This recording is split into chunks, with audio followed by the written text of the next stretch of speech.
Hello everyone, নমস্কার, আসসালামু আলাইকুম। কেমন আছো? জিন আজকে কিছুক্ষণ আগেই উইভার্সে লাইভ এসেছিল। জিন উইভার্সে 3টে পোস্ট শেয়ার করেছে আর্মিদের সঙ্গে।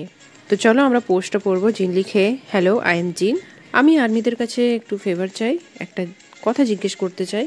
জিন আর্মিদের কাছে জানতে চায় যে সে এখন কোন শোটি করবে, যেমন খাওয়ার শো মানে mukbang, talking, physical entertainment, shorts drama, house building, singing, cooking ইত্যাদি। আরও অন্য কিছু হতে পারে যেটা আর্মিরা নিজের থেকে বলবে। এরকম কোনো আইডিয়া জিন আর্মিদেরকে দিতে বলে উইভার্সে। তো জিন বলে যার কমেন্ট সব থেকে বেশি হবে, যার আইডিয়াটা তার ভালো লাগবে, সে সেটা নিয়ে একটা শো বানাবে। তো জিন একটা শো করবে, আই থিঙ্ক সেটা হবে ইউটিউবে।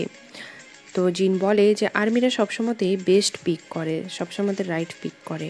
জিন এটার সময়সীমাও দিয়েছে, মানে ডেডলাইন, সেটা হলো 27শে সেপ্টেম্বরের মধ্যে রাত্রে কোরিয়ান টাইম অনুযায়ী। তো এখনই যে তুমি জিনের উইভার্স পোস্টের নিচে কমেন্ট করো, তবে তো জিন দেখবে আর ডিসাইড করবে। আজকে রাতের মধ্যেই তো ডিসাইড করার কথা।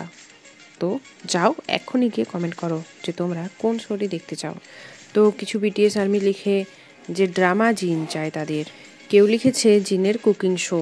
এছাড়াও জিন আরেকটা মেসেজ করেছিল যেখানে লিখেছিল যে চ্যানেলের নামটা কি হবে।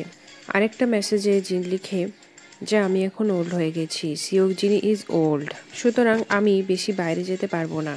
জিন আরও লিখে তার নিচে সিওক জিনি হার্ডার, তারপর ব্র্যাকেটে লিখে but it does not matter if it's hard on YouTube, কারণ আমি একজন প্রফেশনাল। বিটিএস সম্পর্কিত খুঁটিনাটি আপডেট পাওয়ার জন্য চ্যানেলটিকে সাবস্ক্রাইব করো। আর হ্যাঁ, এক্ষুনি ইউনিভার্সে গিয়ে জিন ভালো ভালো আইডিয়া দিয়ে এসো, তাও আবার 12টার আগে, তাও আবার কোরিয়ান টাইম অনুযায়ী।